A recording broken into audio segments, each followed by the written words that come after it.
todo mundo aí mesmo? Será que você consegue fazer um barulho santo aí para o Senhor nessa hora? Você consegue glorificar ao Senhor aí? Não é para mim não, gente, é para Ele. É para Ele. Ele é digno. Ele é digno de toda a honra, de toda a adoração.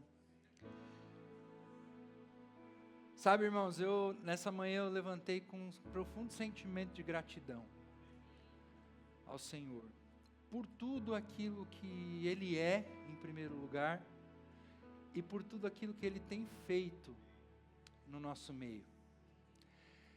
Esses últimos dias a gente tem visto tantas coisas maravilhosas do Senhor, né? Lá no encontro nós tivemos assim a oportunidade de ver Deus assim fazendo maravilhas nas vidas das pessoas. Nós vimos quebrantamento, nós vimos vidas sendo restauradas do zero, gente que clamava ao Senhor por uma presença mais marcante e forte do Espírito Santo, e o Espírito Santo vindo sobre essas vidas e derramando fogo, poder.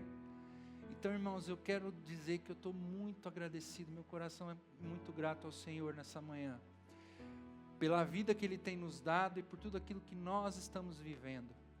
E quero dizer para vocês, assim como o Senhor falou comigo logo cedo, Ele tem muito mais. Ele tem muito mais e Ele tem muito desejo e anseio no seu coração de fazer algo diferente e algo poderoso na vida dessa igreja e na vida de cada um de nós aqui que estamos nessa comunidade. Então, querido, eu quero dizer para você, se você estava um pouquinho desanimado, se você estava um pouco triste, se você estava vendo que as coisas estavam um pouco difíceis, aguenta aí, irmão. Aguenta firme, não desiste, fica firme no propósito com o Senhor, porque no final, a primeira e a última palavra é dEle, e Ele está dizendo para você, eu estou com você todos os dias, para sempre. Então não esmoreça, não deixe a bola cair, muito pelo contrário, erga a sua cabeça, você é filho de Deus, salvo, redimido pelo sangue de Jesus, e Ele vai fazer você caminhar de glória em glória e de vitória em vitória em nome de Jesus. Então permaneça firme, irmão, não desista em nome do Senhor Jesus. Amém? Amém, queridos. Então eu quero começar hoje a falar com vocês num texto assim bastante talvez seja um dos textos mais impactantes assim da palavra do Senhor no que diz respeito a nós, igreja. E eu queria falar com vocês sobre isso. Nós vamos então ler no Evangelho de João, no capítulo 17, nós vamos ler o capítulo 17 inteiro, irmãos. Então, aguenta aí um pouquinho, nós vamos ler a Bíblia, mas eu sei que você está com o coração aberto para receber do Senhor, então você não vai se incomodar de ler um pouquinho a Bíblia. Amém? Amém. Então, João 17, ele diz assim, olha, depois de dizer isso, Jesus olhou para o céu e orou. Pai, chegou a hora, glorifica o teu filho para que o teu filho te glorifique. Pois lhe deste autoridade sobre toda a humanidade, para que conceda a vida eterna a todos os que lhe deste. E esta é a vida eterna, que te conheçam, o único Deus verdadeiro, e a Jesus Cristo, a quem enviastes. Eu te glorifiquei na terra, completando a obra que me destes para fazer. E agora, Pai, glorifica-me junto a Ti, com a glória que eu tinha contigo antes que o mundo existisse. Eu revelei Teu nome àqueles que do mundo me deste. Eles eram Teus, Tu os deste a mim, e eles têm obedecido a Tua palavra. Agora, eles sabem que tudo o que me deste vem de Ti. Pois eu lhes transmiti as palavras que me deste, e eles as aceitaram. Eles reconheceram de fato que vim de Ti, e creram que me enviaste. Eu rogo por eles, não estou rogando pelo mundo, mas por aqueles que me deste, pois são teus. Tudo o que tenho é teu, e tudo o que tens é meu, e eu tenho sido glorificado por meio deles. Não ficarei mais no mundo, mas eles ainda estão no mundo, e eu vou para ti. Pai Santo, protege-os em teu nome, o nome que me deste, para que sejam um, assim como somos um. Enquanto estava com eles, eu os protegi e os guardei no nome que me deste. Nenhum deles se perdeu, a não ser aquele que estava destinado à perdição, para que se cumprisse a Escritura. Agora eu vou para ti, mas eu digo estas coisas enquanto ainda estou no mundo, para que eles tenham a plenitude da minha alegria. Dê-lhes a tua palavra, e o mundo os odiou, pois eles não são do mundo, como eu também não sou. Não rogo que os tires do mundo, mas que os protejas do maligno. Eles não são do mundo, como eu também não sou. Santifica-os na verdade, a tua palavra é a verdade. Assim como me enviaste ao mundo, eu os enviei ao mundo. Em favor deles eu me santifico, para que também eles sejam santificados pela verdade. Minha oração não é apenas por eles, eu rogo também por aqueles que crerão em mim, por meio da mensagem deles, para que todos sejam um, Pai, como tu estás em mim e eu em ti, que eles também estejam em nós, para que o mundo creia que tu me enviaste. Dê-lhes a glória que me deste, para que eles sejam um, assim como nós somos um. Eu neles e tu em mim, que eles sejam levados à plena unidade, para que o mundo saiba que tu me enviaste, e os amastes como igualmente me amaste. Pai, quero que os que me deste estejam comigo onde eu estou, e vejam a minha glória, a glória que me deste, porque me amastes antes da criação do mundo. Pai justo, embora o mundo não te conheça, eu te conheço, e estes sabem que me enviaste. Eu os fiz conhecer o teu nome e continuarei a fazê-lo, a fim de que o amor que tens por mim esteja neles e eu neles esteja. Amém? Senhor, nessa hora nós queremos te agradecer, Pai, por tantas coisas que temos vivido. Mas nesse momento, Pai, eu quero pedir especialmente por cada vida que está aqui nessa manhã, Pai.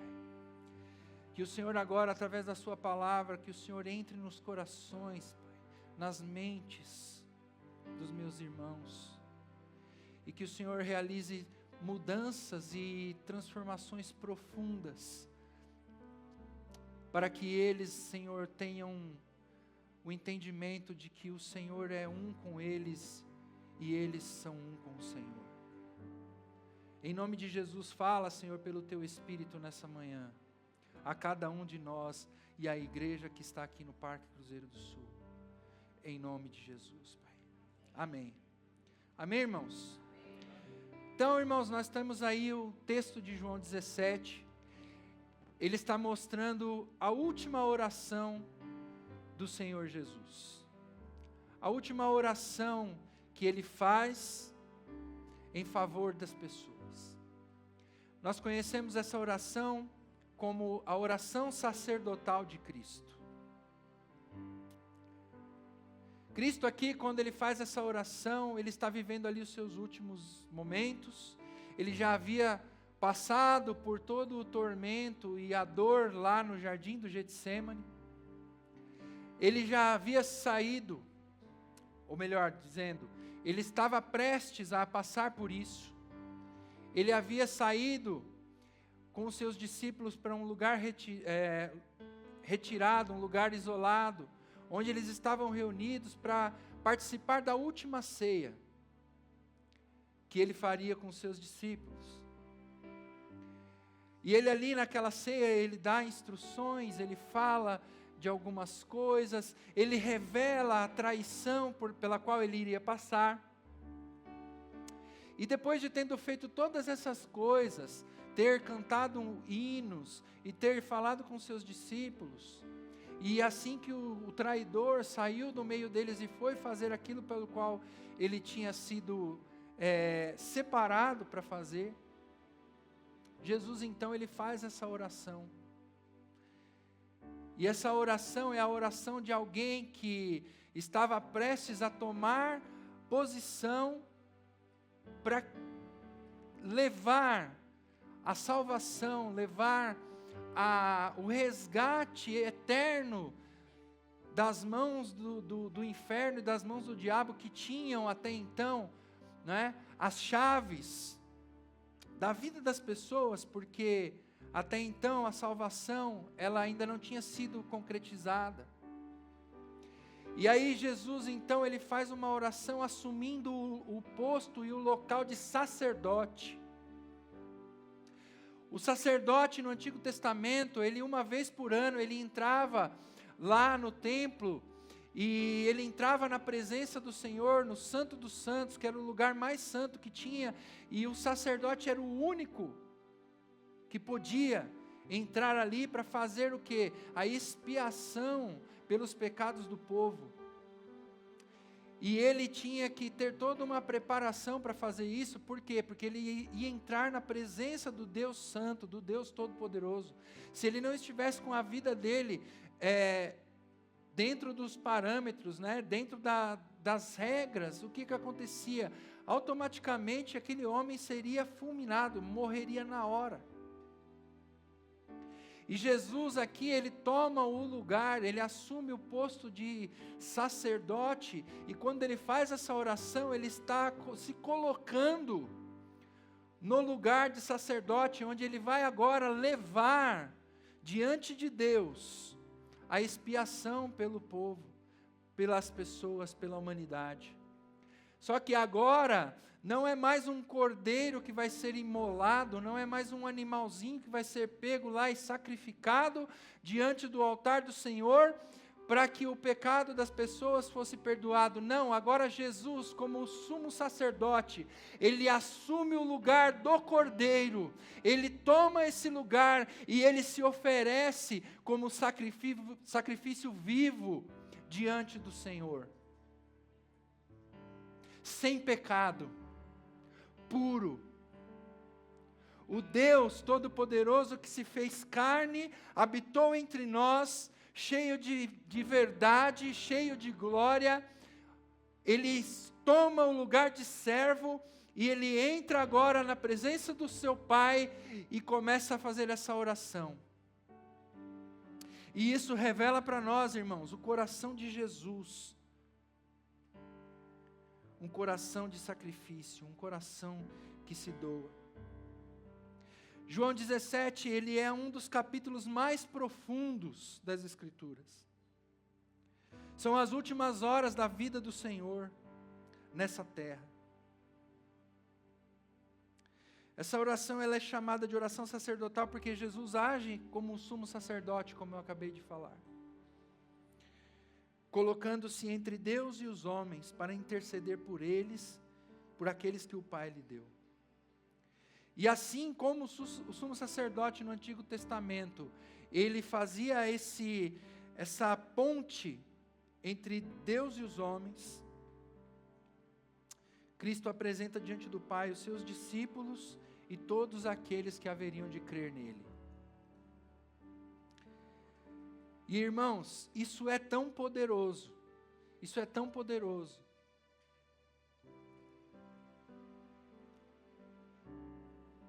porque o Senhor, Ele entra na presença de Deus naquela hora, Ele começa a fazer essa oração, e Ele derrama o seu coração diante do Pai. Ele mostra diante do Pai tudo aquilo que estava dentro do seu coração. Ele demonstra nessa oração todo o amor que ele tinha pelo Pai, e não apenas pelo Pai, mas também todo o amor que ele tinha pelos seus discípulos e por todos aqueles que ainda viriam a crer no nome dele.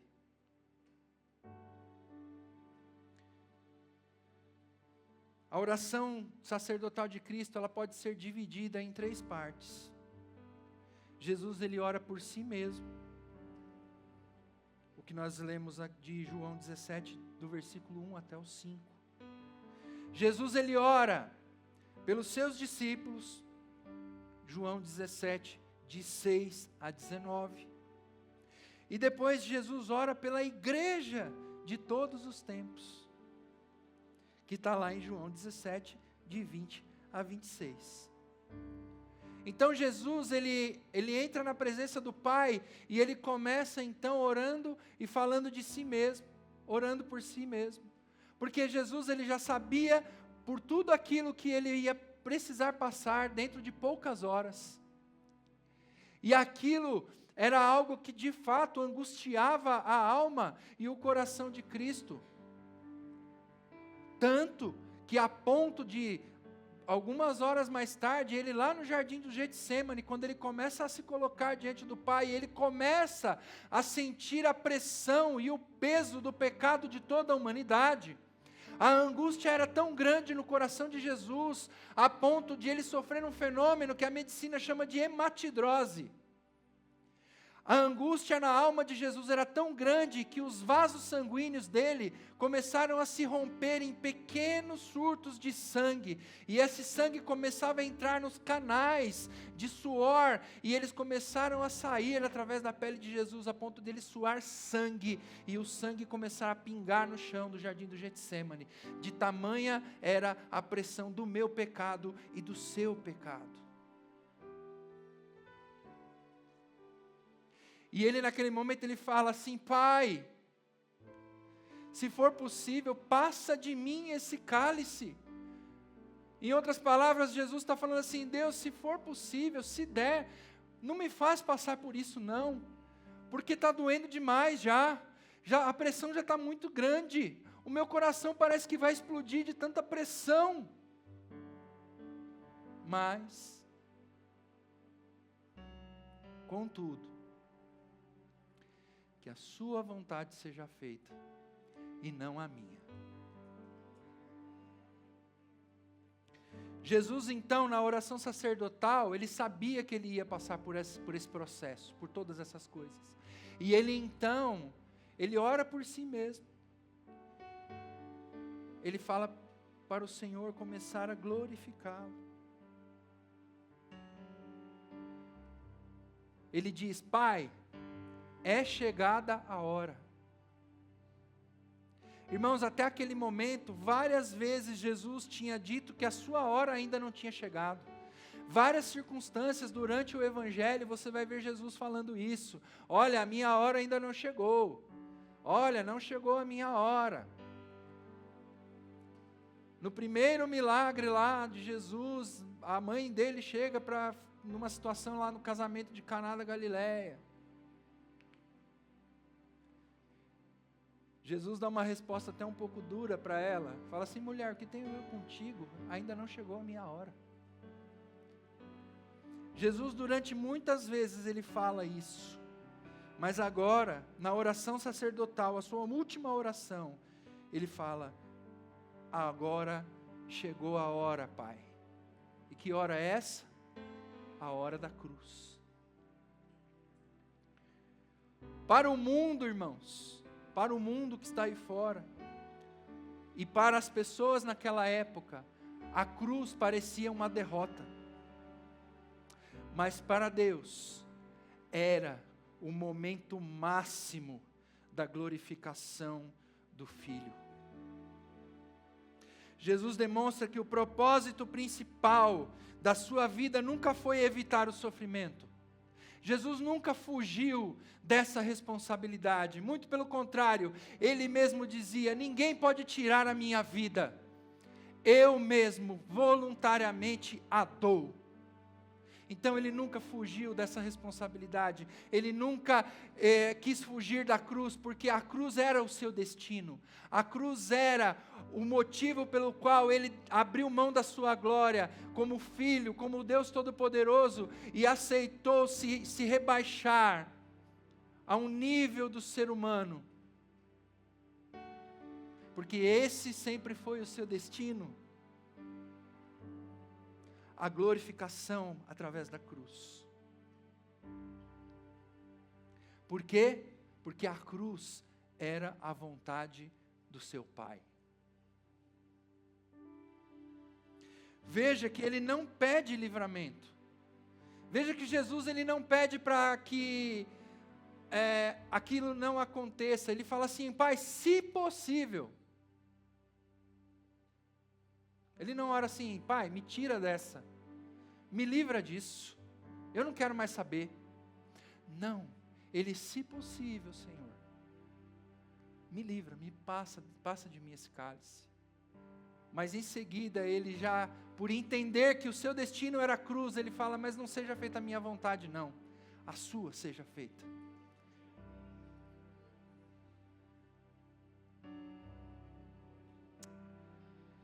Ele pede que o Pai seja glorificado. Ele pede que o Pai seja exaltado. E isso nos ensina uma verdade muito importante. O maior objetivo da vida cristã, da nossa vida como cristãos, não é o conforto, mas é glorificar a Deus. É glorificar ao Senhor. Esse é o maior princípio da nossa vida como cristão. Glorificar o Pai. Mesmo que isso dependa de carregarmos a cruz. O próprio Senhor Jesus diz: aquele que quer vir após mim, que quer ser meu discípulo, negue-se a si mesmo, ou seja, abra mão do conforto, tome a sua cruz e siga-me.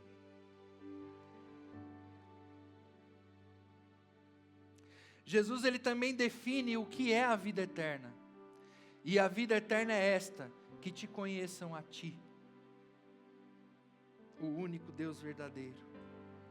Vida eterna não é simplesmente, irmãos, viver para sempre, porque isso todos nós vamos.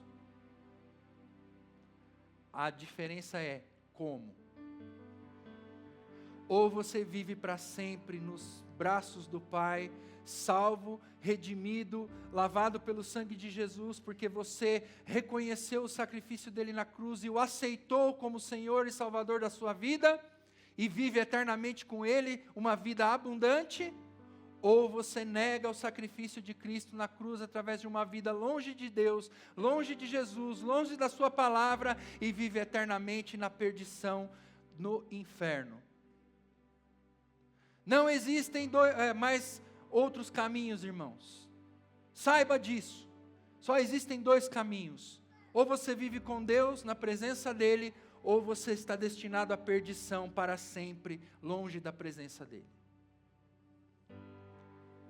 E Jesus Cristo, Ele carregou aquela cruz, Ele passou por todo aquele sofrimento, para que você tivesse a oportunidade de viver a eternidade na presença dEle, com o Senhor, vivendo a vida abundante para sempre, onde não haverá mais choro, onde não haverá mais dores, onde não haverá mais lágrimas, porque Ele enxugará toda a lágrima dos nossos olhos. Glória a Deus. Sabe, irmãos, se eu fosse você, eu glorificava muito mais, eu exaltava o nome do Senhor, eu elevava a minha voz e dizia: Senhor, obrigado. Obrigado.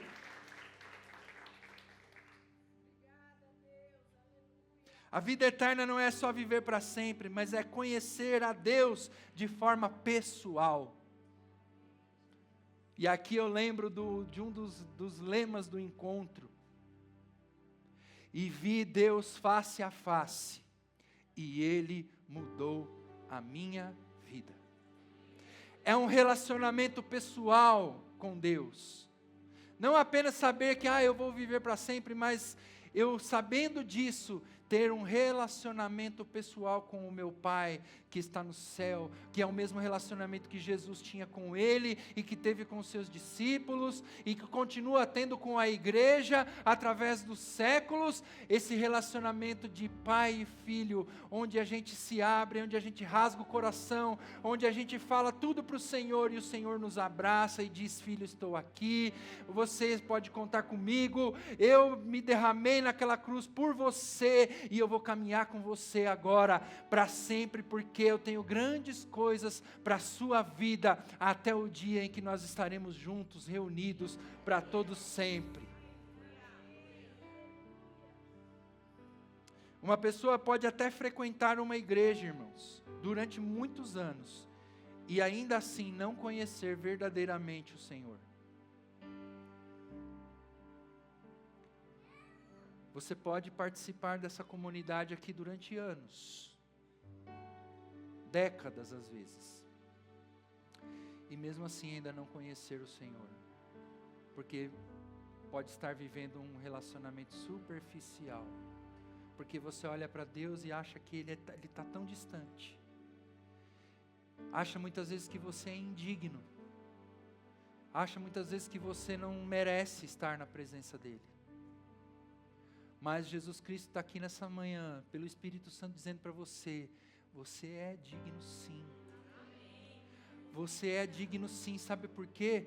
Porque o sangue que foi derramado por você, não foi o sangue de um animal, não foi um sangue de um pecador, não foi o sangue de alguém qualquer, não, foi o sangue do próprio Cristo, o próprio Deus, que veio e fez isso por você, porque Ele te ama desesperadamente, e por causa disso Ele foi até o fim. Então você é digno sim, e você merece sim estar na presença do Senhor, mas para isso você precisa dar um passo de fé.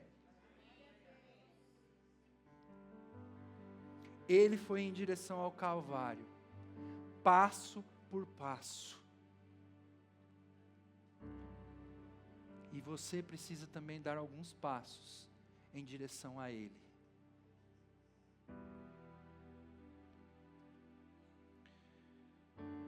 As nossas orações, irmãos, normalmente começam pedindo coisas. Muitas vezes nós nos chegamos à presença de Deus para pedir coisas. Mas Jesus, Ele começa pensando na glória do seu Pai. Sabe, irmãos, como seria bom se as nossas orações, elas começassem sempre dessa forma.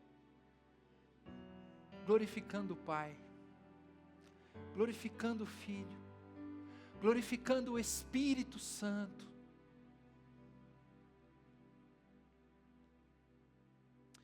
Isso nos leva a perguntar uma coisa: a minha vida glorifica a Deus? Ou apenas busca os benefícios de Deus?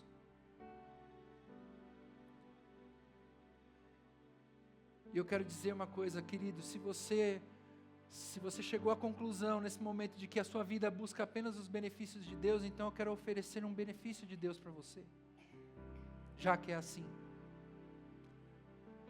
O maior benefício de Deus para a sua vida é a salvação em Cristo Jesus. Se você está aqui nessa manhã e você ainda não se despertou para essa realidade, eu quero dizer, o maior benefício que o céu poderia te dar é a salvação através da pessoa de Jesus Cristo crucificado, o Filho. E não há outra verdade maior. Em segundo lugar, irmãos, Jesus, Ele ora pelos seus discípulos. Depois que Ele termina a sua oração por Ele, glorificando o Pai, pedindo que o Pai o glorificasse, Ele então agora começa a olhar para aqueles 12 carinhas, no caso aqui 11, né? Porque um já tinha saído para o trair. Ele então começa a olhar para os seus discípulos e Ele então ora. Ele apresenta os discípulos diante do Pai.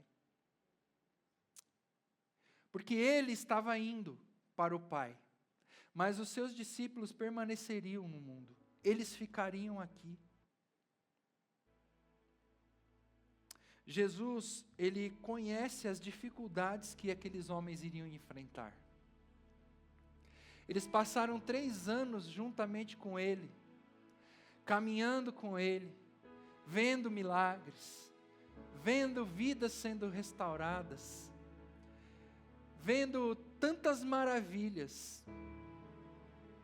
Por 3 anos eles caminharam, só que agora o mestre seria tirado deles. Imagina, irmãos, a confusão que isso não deve ter causado na mente e no coração daqueles homens, porque eles provavelmente diriam: e agora? O que nós vamos fazer? E a maior prova disso é de quando Jesus está lá no Getsêmani, e aqueles homens do Sinédrio, junto com a guarda do templo, chegam com Judas para prender Jesus, e acontece aquela cena onde Jesus é preso. Pedro vai, corta a orelha do soldado lá do Sinédrio, e acontece um vucu-vucu lascado ali naquele lugar.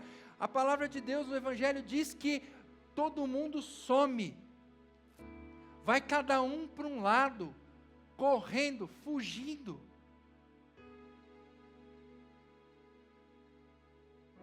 Jesus sabia das dificuldades. E por isso, Jesus faz 3 grandes pedidos pelos seus discípulos. O primeiro pedido que Jesus faz é para que o Senhor os guarde. Jesus pede proteção. Não apenas a proteção física, mas a proteção espiritual. Porque aqueles homens agora sofreriam uma pressão espiritual muito grande. Porque agora, eles é que eram os alvos. Porque para aqueles homens lá do Sinédrio, os fariseus, os sacerdotes, e aquela turma toda lá que queria matar Jesus, eles não iam se contentar em apenas eliminar Jesus, eles iriam atrás dos seus discípulos. E isso traria uma pressão espiritual muito grande. Jesus então ora por eles, pedindo proteção, não apenas para que Deus os livrasse de coisas físicas, mas também desse proteção espiritual. Ele sabia que Satanás tentaria destruir a fé daqueles homens. Aliás, dentro lá, entre os 12, já tinha lá um discípulo que já era meio, que era Tomé. Tanto é que Tomé, ele é restaurado na sua fé quando ele vê Jesus ressurreto. Mas até aquele momento, ele duvidava. E quando Jesus chega diante dele e fala assim: Tomé, sou eu mesmo, está aqui, minhas mãos, toca aqui. Toca nas minhas mãos, toca aqui no meu lado. Você vai ver que sou eu mesmo, carne e sangue. E aí ele reconhece. Senhor Deus, Rei meu e Senhor meu. Eles enfrentariam perseguições, prisões e até a morte. Irmãos, eu quero dizer para você, dos discípulos de Jesus, o único que teve uma morte natural foi o apóstolo João. O restante, todos eles foram martirizados. Todos eles morreram de forma terrível, crucificados, cerrados ao meio, decapitados.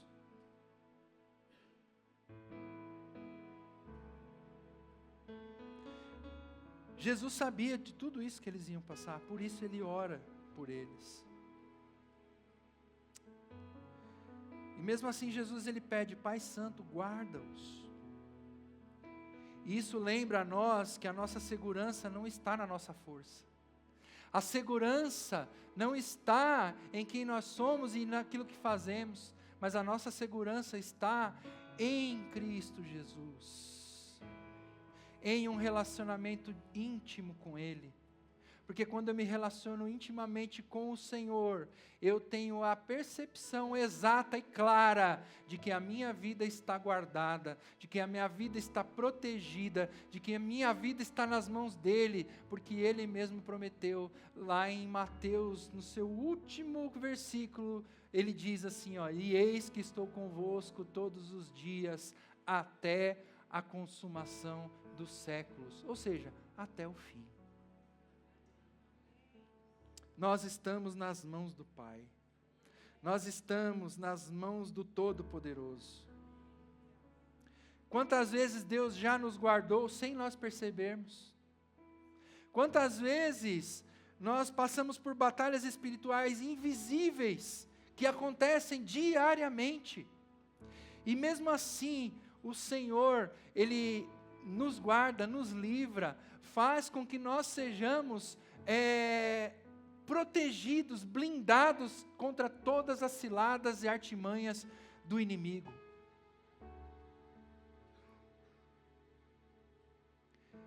Se por um caminho o inimigo vem contra a sua vida, ele vai ter que sair por 7 caminhos correndo, porque a proteção do Senhor, os anjos do Senhor estão acampados ao redor daqueles que o temem e o buscam. Amém? Você é discípulo de Jesus? Amém? Então isso está sobre você, esta palavra e essa promessa está sobre a sua vida. Nós precisamos depender da proteção divina. Depois ele ora para que os discípulos tenham alegria completa. E é interessante a gente perceber o momento dessa oração. Como eu disse, Jesus está indo para a cruz. E mesmo assim ele está falando sobre alegria. Jesus está com o seu coração profundamente dilacerado. E mesmo assim, ele está falando de alegria.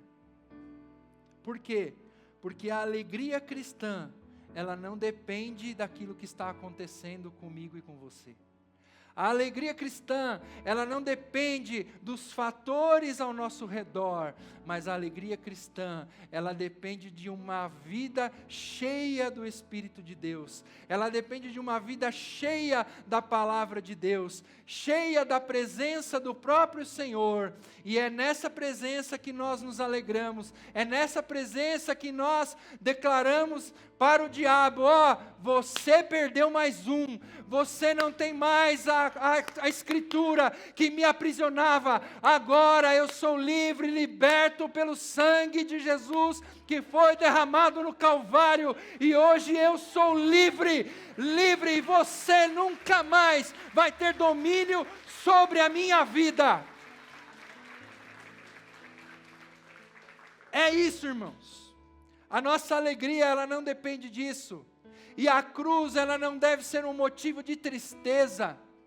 Ela não deve ser um motivo de pesar, de nós olharmos e falar, meu Deus, Jesus, Senhor, a cruz. Não, é motivo de alegria, porque foi por isso que nós estamos aqui hoje, é por causa daquele sacrifício que o Senhor fez, que nós podemos declarar, hoje eu sou filho de Deus, hoje eu estou colocado com Ele nas regiões celestiais, e sobre a minha vida já não haverá mais morte, não haverá mais dor, não haverá mais preocupações, porque Ele está comigo em todo o tempo. A nossa alegria depende da presença de Cristo. O apóstolo Paulo, talvez seja a figura, dentro do Evangelho, uma das figuras mais importantes. Paulo escreveu diversas cartas, que estão lá no Novo Testamento. E muitas dessas cartas, irmãos, Paulo escreveu, falando de alegria, de um modo alegre, estando preso em Roma. estando preso, depois de ter sido apedrejado, depois de ter sido açoitado, Paulo fala de alegria. Ele escreve sobre a alegria. A alegria cristã não está na nossa força, mas sim na força que vem do Senhor pelo seu Espírito, porque a palavra de Deus diz que a alegria do Senhor é a nossa força. Por isso eu quero dizer para você nessa manhã, se você estava triste quando entrou aqui, você não está mais, porque a alegria do Senhor é a sua força, e você vai se levantar daqui nessa manhã e vai sair, vai para a sua vida lá no dia a dia, e você vai caminhar dizendo: eu sou feliz com Jesus, eu sou feliz pelo Espírito Santo, e a alegria do Senhor é a minha força, por isso eu vou em frente. Não desista, irmão. Lembra que eu falei lá no começo? Persevere, porque a alegria do Senhor é a sua força. Os apóstolos cantavam na prisão, porque a alegria do Espírito Santo supera qualquer dificuldade. O mundo busca felicidade, buscam ser felizes a qualquer preço, mas Jesus, Ele oferece alegria. A felicidade e a alegria do Senhor não depende das circunstâncias, a alegria depende da presença de Deus. E ele também ora, pedindo que o Senhor o santifique na verdade. Esse é um dos versículos mais conhecidos do capítulo. A tua palavra é a verdade. Santificar significa separar-se para Deus.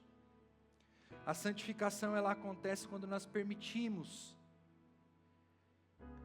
que a palavra transforme a nossa vida, a nossa mente, os nossos pensamentos e os nossos comportamentos.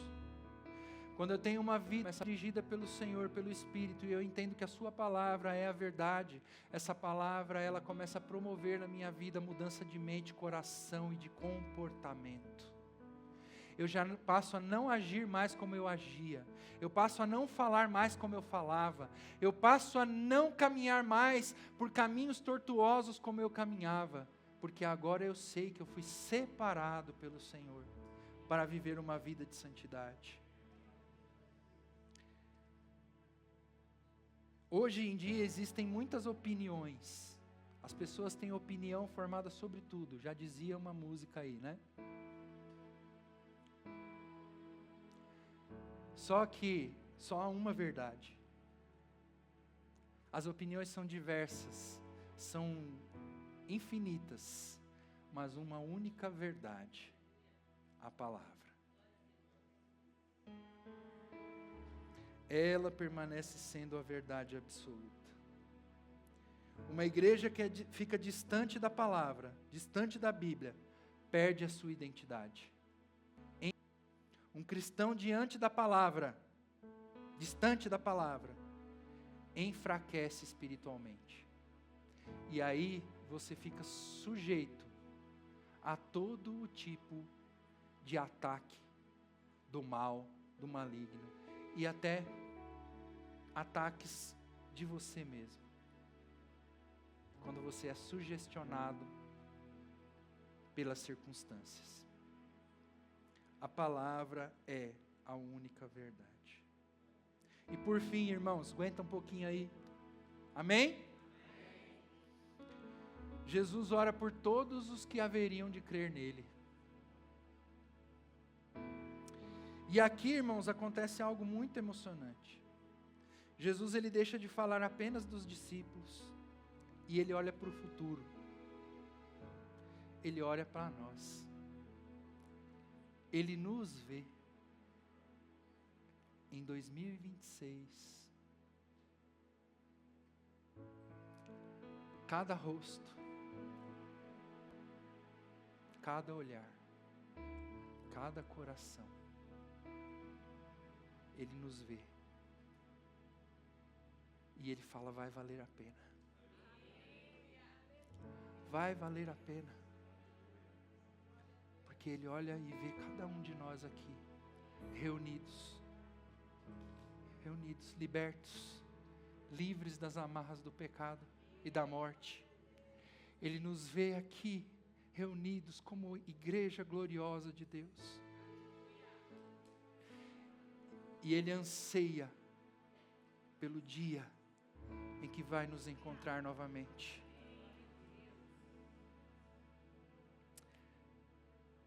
Ele vê cada pessoa que o recebeu, que aceitou o Evangelho, que o recebeu como único Senhor e Salvador. E isso mostra que antes mesmo do nosso nascimento, Jesus já intercedia por nós. Quando você estava lá no ventre da sua mãe, Jesus formado, Jesus já tinha intercedido por você. Jesus já tinha intercedido por mim.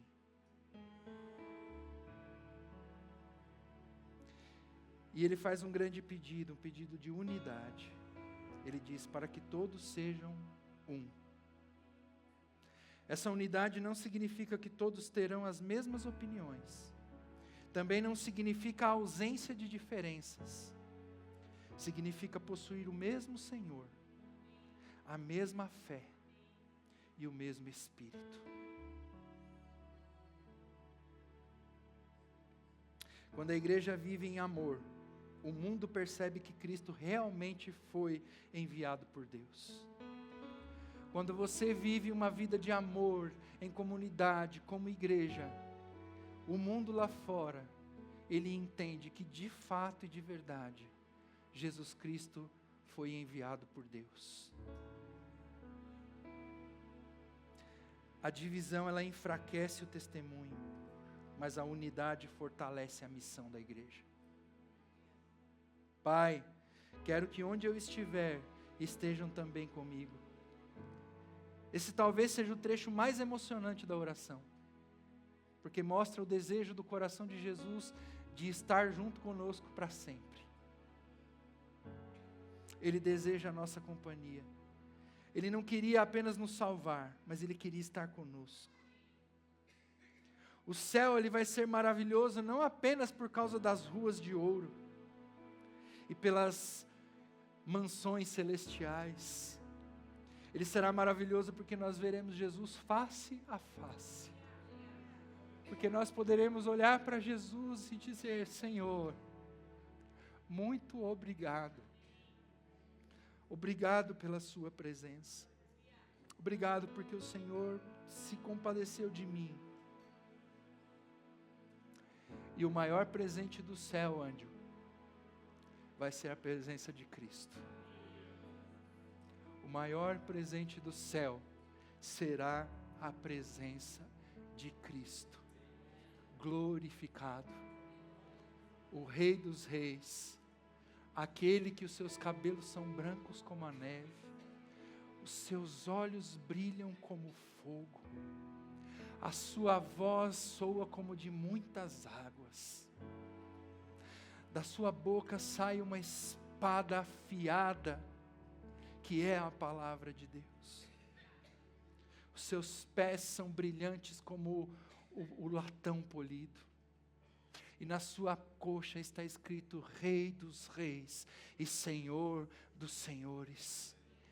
E ao nome de Jesus Cristo, todo joelho se dobrará e toda língua confessará que Jesus Cristo é o Senhor, para a glória de Deus Pai.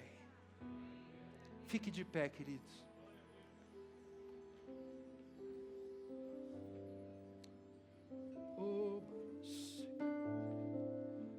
Oh, Jesus.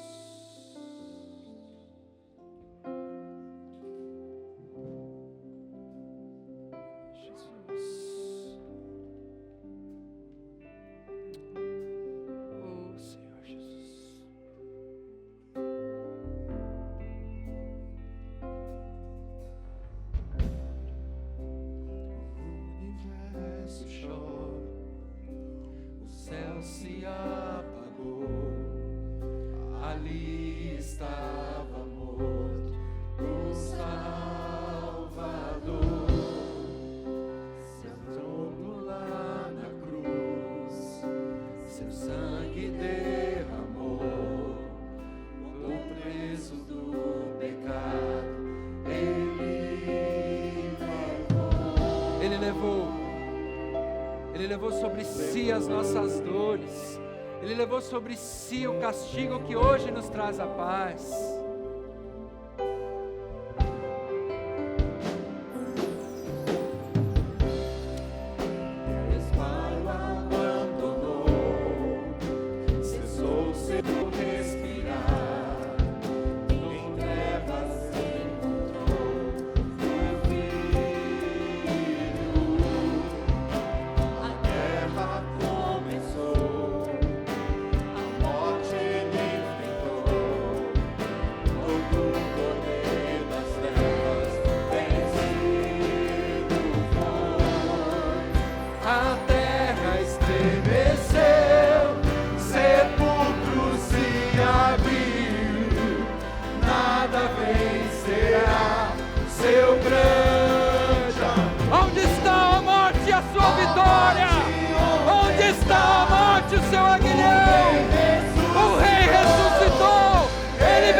Glorifica o Senhor, não fique parado.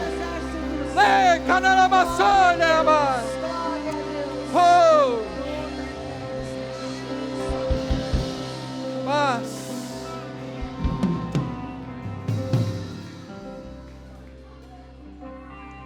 Nessa manhã,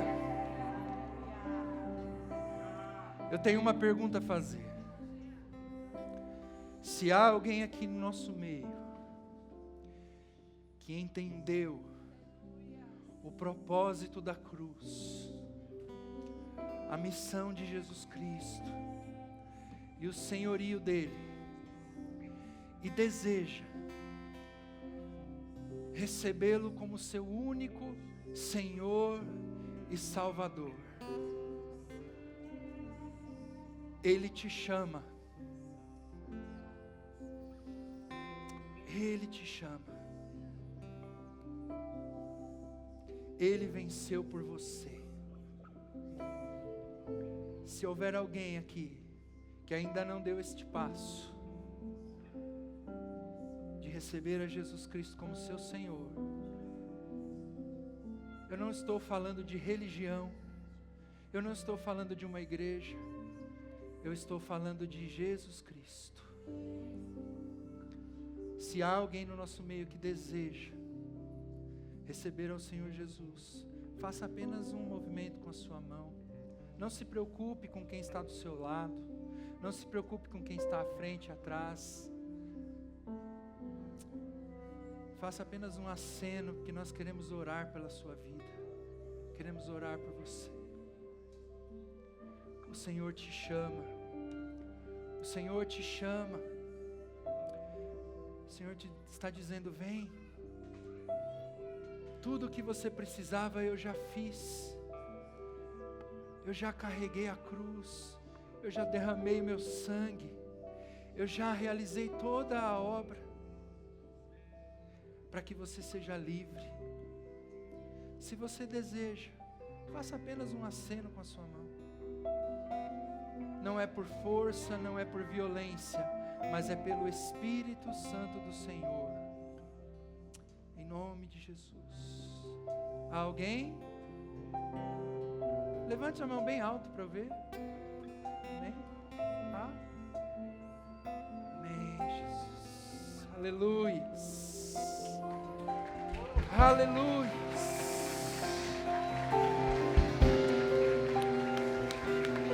Aleluias. Já tivemos uma corajosa, mais alguém quer tomar esse passo diante do Senhor?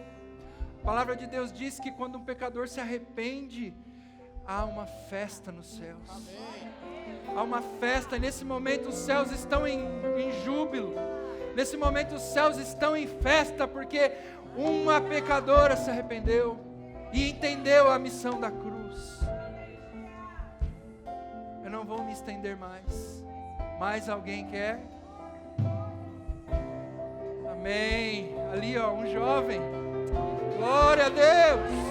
Aleluia. Oh. Glória a Jesus. Amém. Eu vou pedir para vocês, meus queridos, venham aqui para a gente orar por vocês. Ainda dá tempo, irmão. Enquanto eles vêm vindo aqui para frente, se você quer, venha. Se você estava afastado dos caminhos do Senhor, por algum motivo, você já entregou sua vida para Jesus, mas estava afastado e quer voltar para os braços do Pai, também é a hora, é o tempo, venha. Não deixe passar, venha. Ele te ora hoje. Aleluia.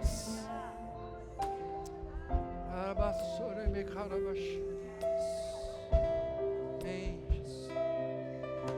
Pedir para o pastor Zé Roberto, pastor João, orarem aqui. Sueli fica com a nossa irmã.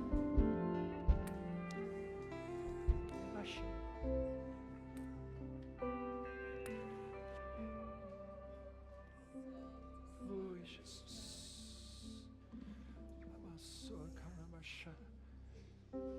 Você que está aí, interceda aqui por essas vidas que estão recebendo o Senhor Jesus. Elas deram um passo importante. Agora a morte, o inferno, os principados e as potestades, eles não têm mais domínio sobre essas vidas. Eles não têm mais domínio sobre eles. Todo o poder das trevas foi anulado, porque eles reconheceram o sacrifício e o sangue do Cordeiro.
Recebei a bênção